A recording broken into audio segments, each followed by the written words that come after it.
any situations, circumstances po na Thank you, maaaring Lord. kami po ay naroon. But Your choice. you are God. You're still God. You're Interesting. still in control Praise. in our family life. Interesting. Kaya po, It's ngayon privilege. po ay kami po ay samahan po Touch your ninyo, Holy feet. Spirit, as we dive in and minister before us Your through your touch. word, Panginoon. Today, bigyan mo kami, O Diyos, ng patuloy po na kagalakan.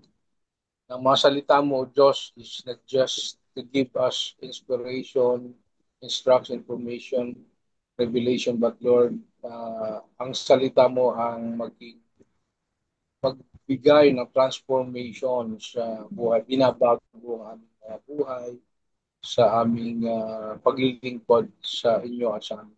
Salamat po, Diyos. Thank you for allowing me, O Lord, to be your vessel of your word today sa aming mga kapatid. We receive and we declare your word, your promises, even po yung mga challenges ng mga salita mo is yes and amen, is done, deal, and sealed over our family life and ministry. So thank you. Bless you, Lord. Bless your name, O God. This is our prayer in Jesus' name. Amen. Amen. Then, Amen. joyful, victorious, and peaceful November 7. Ngayon po ay November 7. All right, so let me just read to you and share sa inyo po itong demo natin for today by Oswald Chambers. Ang title po ay The Undetected Sacredness of the Circumstances. And then I try my best to make a short summary of this devotion po. We know that all things work together for good for those who love God. Romans 8:28. The circumstances of a saint's life are ordained of God in the life of a saint. There is no such thing as chance. God, by His providence, brings you into circumstances that you can't understand that at all. But the Spirit of God understands. God brings you to places among people and into certain conditions to accomplish a definite purpose through the intercession of the Spirit in you. Never put yourself in front of your circumstances and say, I'm going to be my own providence here. I will watch this closely or protect myself from that. All your circumstances are in the hand of God. And therefore, you don't ever have to think they are unnatural or unique. Your part in intercessory prayer is not to agonize over how to intercede, but to use the everyday circumstances and people God puts around you by His providence to bring them before throne and to allow the Spirit in you the opportunity to intercede for them. In this way, God is going to touch the whole world with His saints. Am I making the Holy Spirit's work difficult by being vague and unsure, or by trying to do His work for Him? I must do the human side of intercession, utilizing the circumstances in which I find myself and the people who surround. I must keep my conscious life as a sacred place for the Holy Spirit. Then, as I lift different ones to God through prayer, the Holy Spirit intercedes for them. Your intercessions can never be mine, and my intercessions can never be yours. But the Spirit Himself makes intercession in each of our lives, according to Romans 8:26. And without that intercession, the lives of others would be left poverty, and in wealth. Wisdom from Oswald. The truth is, we have nothing to fear and nothing to overcome because He is all in all and are more than conquerors through Him. The recognition of this truth is not flattering to the worker's sense of heroics, but it is amazingly glorifying to the word of Christ. It's the end of the reading of our devotion for today. So, the undetected sacredness of circumstances by Oswald Chambers. Ay ibig sabihin po nito ay may banal na presensya ng Diyos na po, yung banal na presensya ng Diyos sa mga sitwasyong hindi natin napapansin. O, ibig sabihin, minsan po kasi iniisip natin na ang Diyos ay kumikilos lang po ano po sa malalaking himala o sa mga spiritual moments, sabi natin ng spiritual moments.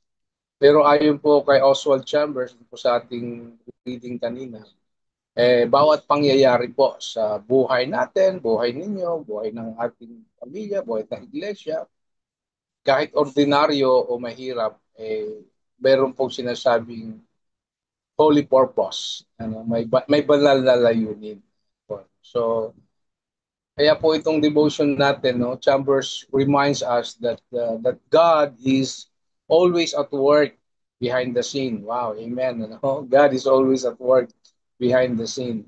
Sabi ko nga po, while waiting, God is working sa ating family life. Kaya lang, problema po natin, hindi natin laging nakikita o nararamdaman yun. No? Pero kapag natutunan nating magtiwala, no? Kahit sa mga tahimik at mahirap, at simpleng sandali na hindi natin maintindihan, doon natin nag-discover po pala na may kabanalan ano po sa lahat ng circumstance. Mahirap yun ano po na makita natin even in the midst of trials, difficulties, chaos. Nandun ba yung tinatawag nating holy purpose o banal na layunin? Ito yung sinasabi po sa atin. So, three things na nakita ko dito, God's presence is in ordinary moments. God's presence is in ordinary moments. Ibig sabihin, madalas akala natin po lang yung tinatawag ng spiritual, no? Na bagay sa church, prayer ministry, sa mga may kinalaman sa spiritual. Pero sabi po ni Chambers, kahit sa simpleng araw-araw na sitwasyon, ano po, naroon ang Diyos. Tama po, no? May kabanalan kahit sa mga ordinaryong pangyayari. Kung bukas ang mata ng pananampalataya po natin, alam niyo, madalas nating isipin na mararanasan lang natin ang Diyos kapag nasa, simbahan, tayo, magdadasal, mag-ministry, mag-worship, o nasa gitna ng isang spiritual na karanasan. Pero po ang katotohanan, ano po, ang presensya po ng Diyos ay hindi limitado. Alam po natin yun sa mga banal na lugar o espesyal na okasyon. Kaya sabi po ni Oswald Chambers ay nagpapaalala na ang Diyos ay laging nariyan, no? Kahit sa mga ordinaryong sandali po ng ating buhay. So, ang ibig sabihin nito, hindi mo kailangang maghintay ano po, ng malaking himala para madama at makita ang Diyos. Kasi siya mismo po ang kasama natin. Amen? Amen? Sa bawat simpleng bagay po sa ginagawa po natin. So in short, ang presensya po ng Diyos ay hindi laging maririnig sa malalakas na tinig o mararamdaman sa matinding emosyon. So, minsan siya po ay natin naroon sa katahimikan, sa routine at maging sa mga bagay po na parang walang espesyal naman. Pero doon, no, palagi siya ay tahimik po na kumikilos. Nasabi nga natin, still working God in any ordinary moments. Okay, number two, every situation is a place to trust God. Po. hindi aksidente ang mga nangyayari. Tulad ng mga, ayun, no, mahirap isipin. Ito bang nangyari sa Cebu, no, na halos mawas out ang ang ang mga bahay, no, kabuhayan. So tingnan po ninyo ang nangyari, no, sa Cebu. Talagang maluluha ka eh. Talagang mababagbag yung damdamin po ninyo. But, but sabi natin, every situation is a place to trust God. Bawat circumstance, mabuti man o mahirap, even in our personal life, no, sa ating ministry, ay pagkakataon para matutong magtiwala sa Diyos. No, alam niyo ho, last kahapon, no, kahapon ba yun? Hinatid namin yung aming panganay, si Marit, going to Boracay for their fellowship. Nagkaroon po kami ng vehicular accident. Ako, napakaingat po mag-drive eh. Yung aming bigay ni Lord sa sakya, mag 2 years pa lang. Accidentally, may umatras po na L300. Dito siya ng binisyonahan. Di mo hihinto. Kasi pababa pong ganun eh, pababa. Nako, wala. Inabot po ako. Inabot ako ng L300. Inabot yung harapan. So, yung pala, walang driver. Walang driver po yung kaya gulat na gulat. Pagbaba ko talaga, sabi ko, Lord, uh, this is the day that the Lord has made. No? Magang umaga po yun eh. Nagkaroon kami ng ganong situation. But, no, yun, ayos naman po namin. Ang pasalamat lang po doon, pati sabi ko doon sa drive, si tatay, driver, 72 years old na. Naiwan daw niya yung kanyang sasakyan na i, ano, handbrake. Right? So, pag ganun po, pag ganun, kaya bababa, trash. Kaya, ang pasalamat ko na lang po doon is walang tao. No? Kasi kung tao po yung aksidente, kasi very busy yung daan na yun. But at that time, walang tao, no? Walang tao sa pedestrian na uh, uh, dumadaan. So, sabi ko kay tatay, tatay, pasalamat tayo, hindi tao po ang aksidente o ano man nangyari. So, okay naman po, nagkaintindihan na kami. So, yun po, no, sa every situation, mahirap man o mabuti, ano po, pagkakataon para talagang matutong magtiwala sa Diyos. Yung tinatawag ni Chambers na undetected sacredness, yung makita natin na may divine purpose, no? Kahit sa mga ganong aksidente, mga bagay na parang wala namang saysay. Kaya sabi ko, walang sitwasyon sa buhay na aksidente o sayang lang, no? Lahat po ay may dahilan at may layunin po si Lord, no? In season and out of season. Kaya anuman po ang pinagdadaanan natin ngayon, no? Tayo personally, family, ministry, kahit sa bansa, tagumpay man o pagsubok, saya man o sakit, aksidente man, iyon po isang pagkakataon para mas matutong magtiwala sa Diyos. No? So amen, no? Kaya po ang in short din sa ating pong pangalawa ay hindi mahalaga kung gaano kaganda o kahirap ang sitwasyon. Ang mahalaga ay paano ka magtitiwala sa Diyos sa gitna nito. Then number 3, true faith is God behind everything. Ang totoong pananampalataya, hindi lang naniniwala kapag obvious ang kilos mo ng Diyos. Ibig sabihin, kundi kapag tahimik siya, no? Sometimes, di ba? Siguro sayo, naranasan din natin na para bang, Lord, where are you? Bakit tahimik? Parang walang answer. Parang dead man, no? Maraming beses sa buhay po namin yan. Nangyayari sa family life ministry. But personally, ngayon nga po, nandun kami sa church planting, almost mag-8 months na po kami. But I believe, no? Sabi nga po sa nakita ko sa ano, na-encourage ako doon sa sinabi sa film. While waiting, God is working. So, uh, kapag natutunan nating kilalanin siya, kahit hindi malinaw, hindi natin nararanasan ang tunay po na kabanalan ng bawat sandali. Kaya po ibig sabihin, ang tunay na pananampalataya, hindi lang nakikita ang Diyos kapag yun na po, maganda ang nangyayari. Kundi kahit po sa gitna ng mga bagay na hindi natin maintindihan, di ho ba? Masigit po na doon mag-work yung ating mag-double, mag-triple, or ano, mag-multiply yung faith po natin.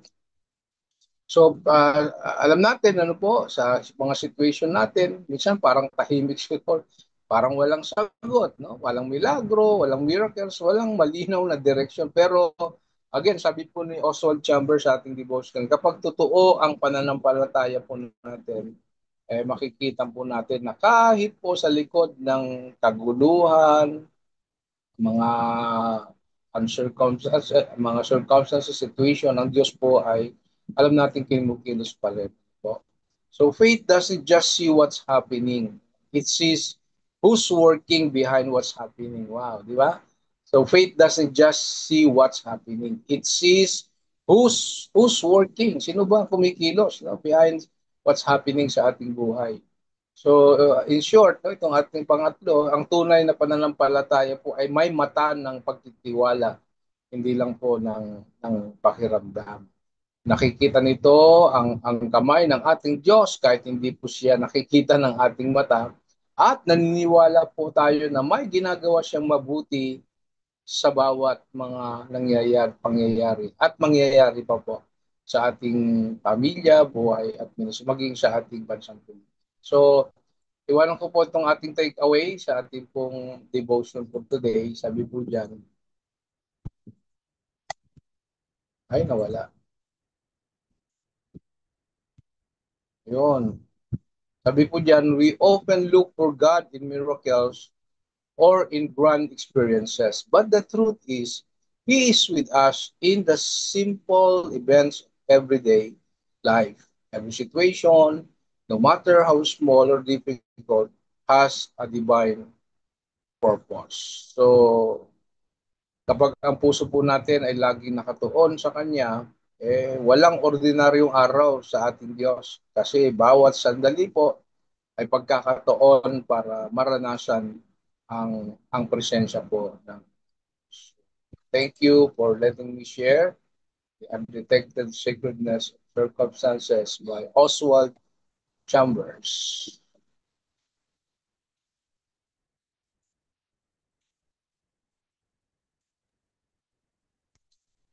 Amen and amen. So praise be to God for this very powerful, very encouraging, di ba po, or eye-opening. Let us pray. Once again, Lord God, we give you thanks for giving us the freedom and the joy in serving you through this capacity.